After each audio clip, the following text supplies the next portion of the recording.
tó ọmọ Yorùbá ó ti padà dójú ẹ̀ ọ̀rọ̀ ti yíwọ́ pátápátá báyìí kí ló fàdí ọ̀rọ̀ ẹ wo bí mi ò lè bá yín pa terrorist o agbára wa ò ká wọn bá a bá gbìyànjú ẹ̀ wọ́n pa wá ta ló sọ bẹ́ẹ̀ ọmọ Yorùbá ẹ máa bọ̀ ẹ wá gbọ́dí ọ̀rọ̀ ẹ ránṣẹ́ sí àwọn aṣíwájú àwọn tó lè dáàbò bò yín ẹ ránṣẹ́ sí èèyàn bíi olóyè Sunday Adéyẹmọ Ìgbòho Òòṣà kó wá dáàbò bò yín nílẹ̀ Yorùbá bẹ́ẹ̀ bá fẹ́ ẹ gbọ́ bẹ́ẹ̀ bá fẹ́ ẹ má gbà àmọ́ ipò tí a wà yìí a lè kọjá bẹ́ẹ̀ bá a bá nítò dandan a máa mọ̀yìn gbogbo àwọn jàǹdùkú káàkiri balẹ̀ ó ṣeé ṣe kí wọ́n má járí nǹkan tá a wá ṣe kí wọ́n dá ẹ̀mí àwa náà légbodò ọmọ Yorùbá mo kí yín ẹ kú dédé àsìkò yìí ẹ káàbọ̀ sórí ìkànnì yìí ẹ wo bí lónìí ẹ máa gbọ́ tuntun bẹ́ẹ̀ ni ẹ̀rí ń bẹ lórí ètò pé ìjọba Nàìjíríà lábẹ́ ìṣàkóso bàbá wa Aṣíwájú Bọ́lá Ahmed Tinubu ọmọ olódòdè ọmọ bàbá màámi Àbíbátò Mọ́gàjí wọ́n ti láwùn wípé tó pàápàá jùlọ ẹ̀yin tẹ́ ń pè lọ́wọ́lọ́wọ́ báyìí pé tó káwọn máa bọ̀ kọ́ máa wá dáàbò bò yín kọ́ máa wá dáàbò pàápàá ilẹ̀ Yorùbá agbára wa ò káàbò ẹ má ti gbàgbé pé láìpẹ́ yìí ni ọ̀gá àwọn DSS ti kọ́kọ́ láwùn níbi tí àwọn kan ti ń gbónu táwọn kan kò yẹ kó rí bẹ́ẹ̀ kí ni ó yẹ kó rí bẹ́ẹ̀ nígbà tí wọ́n sòdodo ọ̀rọ̀ fún yín ẹ wò ó fídíò ń bẹ lórí ètò àmọ́ kí n tó play fídíò tó fìdí ọ̀rọ̀ yìí múlẹ̀ wípé Bọ́lá Ahmed sọ pé àwọn ò lè crash down àwọn terrorist ẹ gbọ́ ìdí àti túmọ̀ ìdí méjì àbí mẹ́ta ni wọ́n mẹ́nu bà ń bẹ̀ tẹ́sí padà gbọ́ nínú fídíò àmọ́ inú àwọn ìdí náà ni wípé ó ṣeé ṣe káwọn tẹ àwọn tí ó yẹ kí wọ́n tẹ̀lẹ́sẹ̀ mọ́lẹ̀ àwọn èèyàn wo ni wọ́n ò yẹ kí wọ́n tẹ̀lẹ́sẹ̀ mọ́lẹ̀ lẹ́yìn bẹ́ẹ̀ ó ṣeé ṣe kípa ẹ̀ kó ti bẹ́ẹ̀ ni ikú wọlé tó àwọn wá ní ta ọmọ Yorùbá wo ló sì ń fẹ́ kí Bọ́lá Ahmed Tinubu kú àfẹ́ o bí wọ́n bá ń fẹ́ lọ́dọ̀ tiẹ̀ mo sì dá mi lójú pé òdúlówó ọmọ Yorùbá ò ní fẹ́ kí Tinubu kú nírú àsìkò yìí torí àsìkò tá a wà tá a ń jìjà agbára tá a béèrè fórílẹ̀-èdè wa nínú àwọn tí ó fọwọ́ sí ọjẹ́ kan tó sì jẹ́ tó bá ti tásìkò ẹ̀yìn ẹ má pọkàn jẹ́ yóò fọwọ́ sí jẹ́jẹ́lé àjẹjẹlé ní pẹ́nípẹ̀lẹ́ àti pẹ̀lẹ́tù ni ó ṣe é fúnde yìí má gbàdúrà àkókú àwọn ọgbàdúrà àkókú ní tiwa ẹ wo bí ẹ má jẹ́ ń dà yín láàmú jìnnà ohun tó fa sábàbí ọ̀rọ̀ yìí tí fídíò yìí fi tẹ̀ mí lọ́wọ́ tí mo fi ní tò etí èmi nìkan kọ́ ní ó gbọ́ ojú èmi nìkan kọ́ ní ó rí òun ni wípé lẹ́tà kan tí àwọn ìpè tí àwọn ẹgbẹ́ kan pe Bọ́lá Ahmed Tinubu pé tó Bọ́lá àkìlẹ́ni nímọ̀sán kámú kíkan ọmọ ẹni ò sì ní ṣèdí bẹ̀bẹ̀rẹ̀ ká filẹ̀kẹ̀ sídìí ọmọ ẹlòmíì ìdí àtìtúmọ̀ rèé tá a fi pè ọ́ pé tó máa bọ̀ wá síwájú wa lórílẹ̀‐èdè Nàìjíríà ká lè bá a láǹfààní àti béèrè fẹ́tọ̀ wa ṣe bọ́pọ̀lọpọ̀ wa láǹfààní àti ṣerú èyí tá à ń ṣe yìí nígbà tí aláyé ń bẹ Muhammadu Buhari ọmọ Fúlàní ẹni mélòó lọ́bọ ta àwọn tó bá ta àwọn ògbójú ta bẹ́ẹ̀ ni yàtọ̀ sí bàbá wa Professor Banji Akíntóyè àtolóyè Sunday Adéyẹmọ Ìgbòho Òòṣà àwọn ni wọ́n gbéná ko ẹrú ikú lójú tí wọ́n jẹ́ kó mọ̀ yìí pé ibi tá a wà yìí irọ́ o pàjẹbà lẹ́rù ikú kan ò ní pàgbà ká má bàa gbòòrò rí ẹ̀ níbẹ̀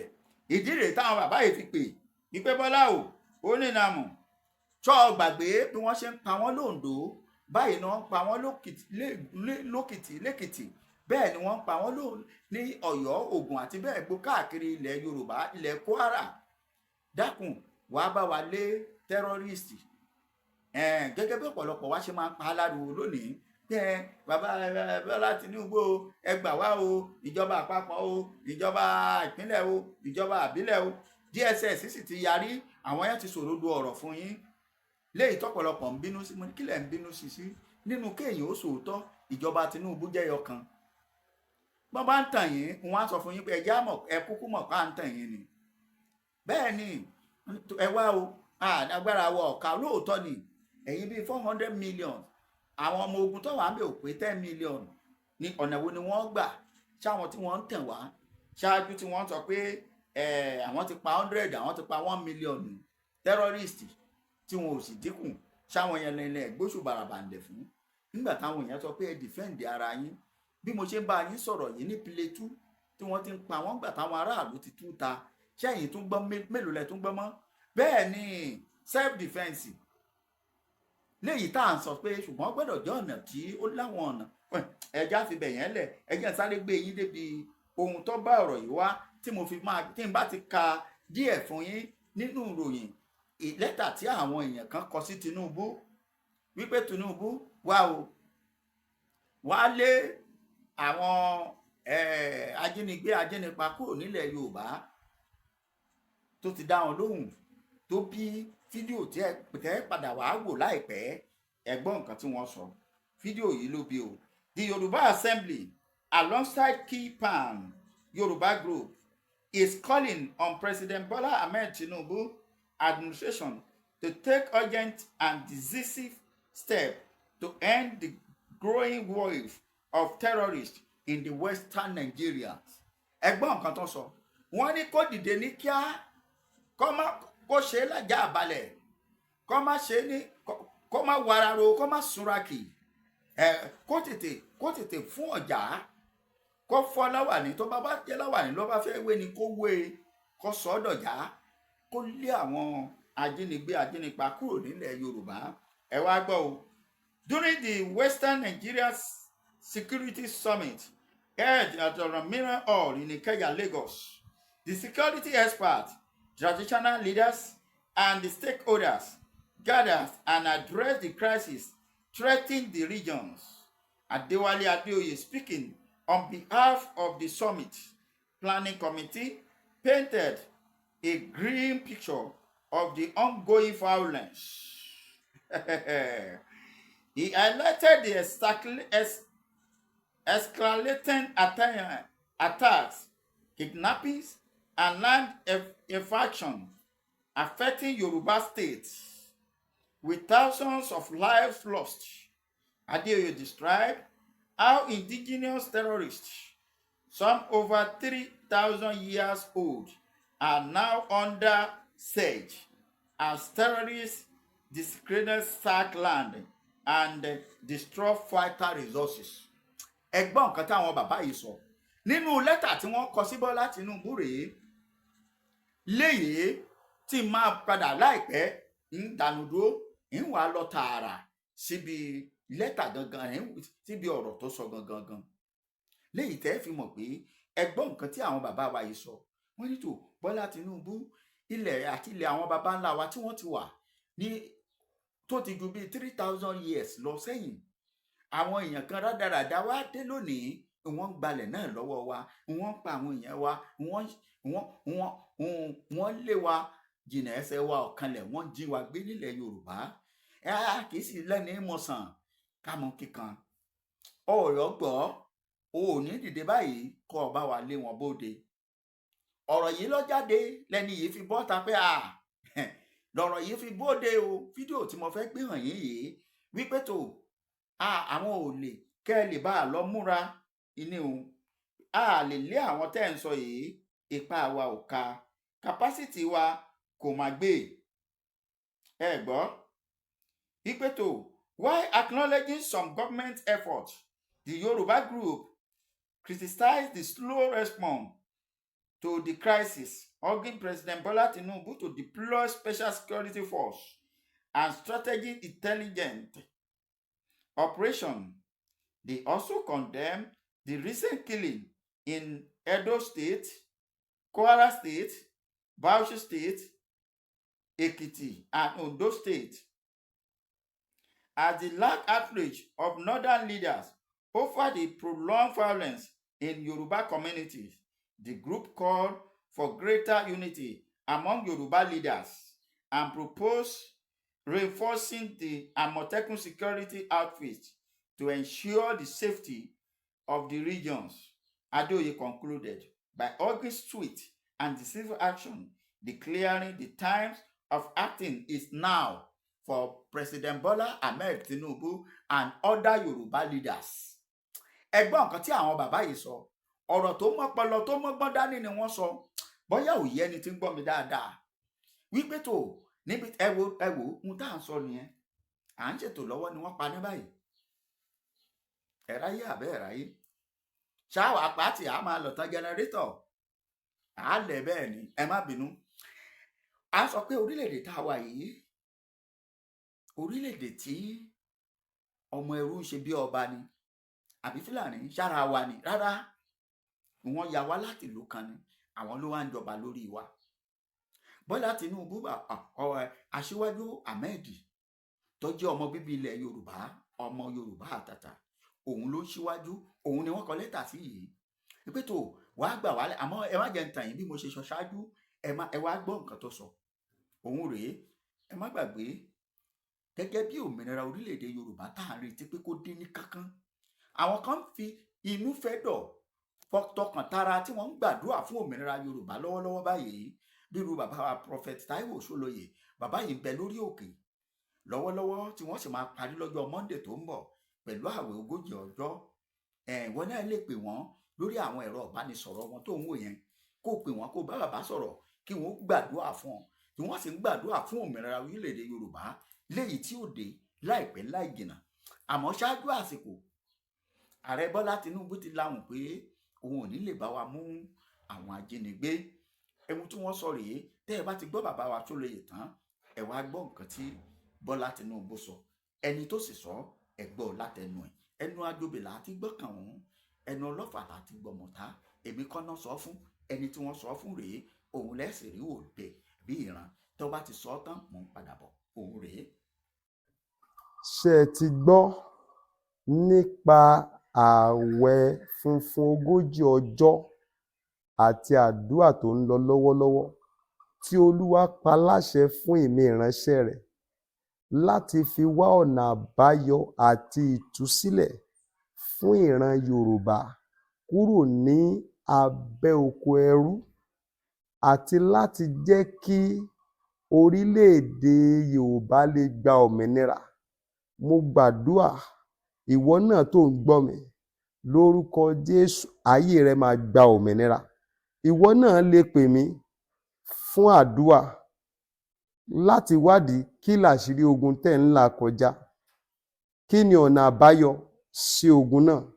Ẹ̀rọ ìbánisọ̀rọ̀ tẹ́ fi máa pè mí 070 25 47 5427. Ẹ gbọ́ lẹ́ẹ̀kan sí 070 25 47 5427. Àtiwọ́ àtorílẹ̀-èdè Yorùbá, lórúkọ Jésù ẹ ó di òmìnira. You called me. He said, Hajia. I said, sir. He said, I respect your stance on not accepting the appointment. I said, yes, sir. Because I can't be a zombie. I just can't follow you because you said I should follow you. Let me know what you have for us up north. Because if I made a mistake on Buhari, with you, the truth is written on the horizon. So I have to know what you have for us. He said he's in London, that if I can, I should go over. He offered to buy me a ticket. I said, no, sir, I can afford a ticket. And then he said, can I get a hotel for you? I said, yes, that I will appreciate. I took the next Lufthansa to London. I saw him the same night, and we sat. And I said, sir, the reason why I'm not accepting your appointment is because I don't know what you have for us up north. Because in the north, every single person is either waiting to be killed or kidnapped. We can't go on like this. What is your blueprint for us? He told me that he doesn't have anything for us. I said, you mean, sir, you don't have a blueprint? He said, I can't have a blueprint because if I have a blueprint, I'll be stepping on too many toes and they might even kill me. This was what he said. Ọmọ ìyá mi nínú ẹ̀jẹ̀, bí àṣà máa mi, ẹ̀yin ìran mi. Ẹgbẹ́ àbẹ́ ẹ̀gbọ́n nǹkan tí bàbá màmá yìí sọ. now ohun tó ṣẹlẹ̀ òun ni wípé tẹ́ ẹ bá wẹ̀ ẹlòmíì ò nìyẹn ṣebí nọ́ọ̀tì ni wọ́n sọ fún. Ẹ dákun, ohun tó bá Abọ́yadé ṣe gbogbo ọlọ́yà kọ́ ló bá. Bẹ́ẹ̀ ni ọ̀ràn tó bá ti bójú ṣé kò bá mú ni. Yóò a lè nígbà ebi kí náà pè wọ́n ní ọmọ àlè ní ìdọmọ burúkú, ilé tó bá ń tòrò ọmọ àlè ibẹ̀ ní ìdàgbà. Nígbà táwọn ọmọ àlè dàgbà ní nọ́ọ̀tì òun ni wọ́n ya wá sílẹ̀ Yorùbá. Bẹ́ẹ̀ ni òun ni wọ́n tẹni tó gbàkóso gbogbo orílẹ̀-èdè Nàìjíríà. Léyìí tá à ń sọ fún yín lọ́wọ́lọ́wọ́ báyìí gẹ́gẹ́ bí ìran wa wípé tó ibi tá a gbé bárọ̀ wa dé yìí ó ti dójú ẹ̀, òun lẹ́gbẹ́ yìí. Bó lẹ ti wá fẹ́ ṣe, ọ̀nà wo lẹ fẹ́ gbé gbà bẹ́ẹ̀ ní ránṣẹ́ sí ọmọ Adéyẹmọ pé kó máa bọ̀, kó má gbèsò gbọ̀gbà. Àwọn ọmọ ogun tó kójọ tó kólẹ̀ tó fi jẹ́ pé ẹ̀ ní ṣiṣẹ́ pẹ̀ pẹ̀lú wọn. Ẹ̀yin àgbààgbà ilẹ̀ Yorùbá, ẹ̀yin lọ́balọ́ba, ṣásìkò jàre rárá o.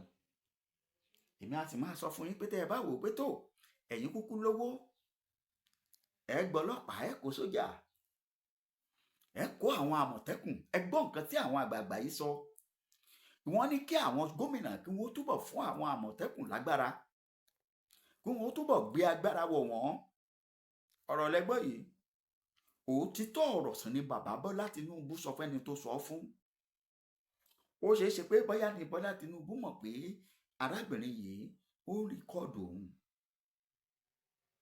àti wípé ibi tí arákùnrin nínú ìfọ̀rọ̀wérọ̀ yìí arábìnrin yìí náà ti káàsọ arábìnrin yìí jáde. Òótọ́ ni ọdún wo làwọn kinní yìí ti bẹ̀rẹ̀? Wẹ́rẹ́ ń bi ṣàríà láti bẹ̀rẹ̀ nígbà ayé Ọbásanjọ́. Àdá ṣàríà lẹ̀ ìyẹn lọ wọn ò rí ṣe kó tó dọdún 2011 látàrí pa fẹ́ gbapò gbà tipátipá bá ìtúláàsì. A bẹ̀rẹ̀ sí ní import wọn wá pé ẹ máa bọ̀ wá. Ọ̀rọ̀ ti délẹ̀ báyìí 14 years ago. Gbùdùgbẹ̀ ti já báyìí, wọ́n ti gbalé, wọ́n ti gbàkó. Òtítọ́ ni Bọ́lá Tinubu sọ, ni mo fi sọ láàrin kanú ọ̀rọ̀ mi pé ìjọba Tinubu ń sòdodo ọ̀rọ̀ fọ́mọ Nàìjíríà, ṣùgbọ́n a máa ń ṣì gbọ́ ara òdodo kan ṣó ní èyí tí DSS máa ń sọ.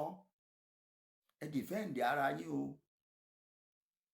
Theophilus Danjuma nígbà tó ti là á mọ́lẹ̀ fáwọn ará Ìdó, àwọn ará Plateau wípé tó ẹ má béèrè lọ́wọ́ òun bí tí wọ́n ti róhun ìjà tí wọ́n fi ń jà àwọn tó ń pa yín, ẹ̀yin náà wádìí. Ó máa ń tóra wọn àbí ò tóra wọn? Ó ń tóra wọn. Kí ni mò ń sọ ni wípé gbogbo ọmọ Yorùbá, gbogbo ẹ̀yin tẹ́ ẹ máa rí fídíò yìí, ẹ dákun ẹ má jẹ́ ó kú sọ́dọ̀ yín o. Ẹ bá mi jù ú síta fáfáà, ẹ jẹ́ ó dọ́dọ̀ àwọn ẹni tó yẹ kó dé. Pé ohun tá à ń pè lówe ó ti ṣẹ̀ wá lárónú báyìí, ẹ̀rí máa jẹ́ ìṣòro o. Pé tí mo bá Tinubu ní tòun bá lóòótọ́ ni ìbáwọn kan ló pè wọ́n wọlé tẹ́lẹ̀, ṣé ò ní tẹ̀ wọ́n mọ́lẹ̀? Ara wọn sì ni wọ́n sì wà tí wọ́n jọ ń ṣèjọba. Ẹ sá ti gbọ́ èrè lọ́tún lósìn wípé lágbájá wà ń bẹ̀, tẹ̀mẹ̀pílẹ̀ ìtawà ò lè dárúkọ wọn torí pé a fìdí ẹ̀ múlẹ̀. Ṣé wọn ò ní ṣe Bọ́lá Tinubu léṣe lóòótọ́? Ǹjẹ́ wọn ò ní gbẹ̀mí ẹ̀? Tó bá ní ọyá ọgbọ́n náà tágbàlagbà fi sá fún màálù ló ṣe sọ pé àwa ṣe wá ń sọ fún pé kàkà kí Gàmbàrí, kàkà kí ṣe akápẹ̀ fún Gàmbàrí kólúkálukú rìnrìn ẹ̀ lọ́tọ̀ọ̀tọ̀. Bọ́lá Tinubu là á lọ́gbọgba pín orílẹ̀-èdè wa, pín ní lọ́gbọgba, torí wípé láì jẹ́ pé o pín kò lè rọgbọn mọ́ kó tó di pé wọ́n gbẹ̀mí lẹ́nu ẹ̀. Pè wá jókòó kí kálukú ṣẹ̀dùn ọkàn, ẹja pín ogún bí wa, ọgbọọgba ní ẹja pín lọ́gbọọgba. Gbọ́ nǹkan tí Professor Banji Akíntóyè ń sọ. àti gbogbo àwọn sọ̀mọ̀gbé wọn tí wọ́n ń pariwo lọ́kùnrin lóbìnrin, àtàwọn ọba aláyé tí wọ́n nífẹ̀ẹ́ Yorùbá lọ́kàn, yàtọ̀ sí àwọn ọba tí wọ́n ń gbowó lọ́wọ́ àwọn ará òdì kejì, yàtọ̀ sí àwọn ọba màdàrú, àwọn ọba ìkà. Ṣùgbọ́n àwọn tó nífẹ̀ẹ́ Yorùbá tí wọ́n ń pariwo kó lè bá rọrùn fúnra wa ní gbọ́ nǹkan táwọn wòlíì náà ń sọ, torí tó ọba lọ tán àríṣe báyìí láríkà, àríkà ní bàbá àrègún. Ohun tá a bá ṣe lónìí ọ̀rọ̀ ọ̀tàn ni ó dà bó bá dọ̀la. Lónìí tẹ́ ẹ bá ń sọ̀rọ̀ June 12 ẹ̀ ń sọ̀rọ̀ MKO Abiola. Bá a bá fẹ́ sọ̀rọ̀ Yorùbá àti Nàìjíríà lápapọ̀, a sọ̀rọ̀ nípa Ọbáfẹ́mi Awólọ́wọ̀, a sọ nípa Síìkì, a sọ nípa Ojúmọ́kọ Ojúkò, a sọ nípa Ahmadu Bello àti bẹ́ẹ̀ bẹ́ẹ̀ lọ. Ohun tí kó wa àwọn ṣe ilẹ̀ òun là rántí. Kí la fẹ́ sọ nípa rẹ̀ Bọ́lá Ahmed Tinubu aṣíwájú? Ẹ tún sáré ìbò báyìí, a tún pàdé ìyẹn tó yabala míì tó ń bọ̀. Ó dàbọ̀. Tó bá jẹ́ gbà àkọ́kọ́ rí, bá ń subscribe sí channel yìí, bá mi share ẹ̀kọ́ wọ inú ìgboro ayé lọ. Ẹ ṣé o, ó dàbọ̀.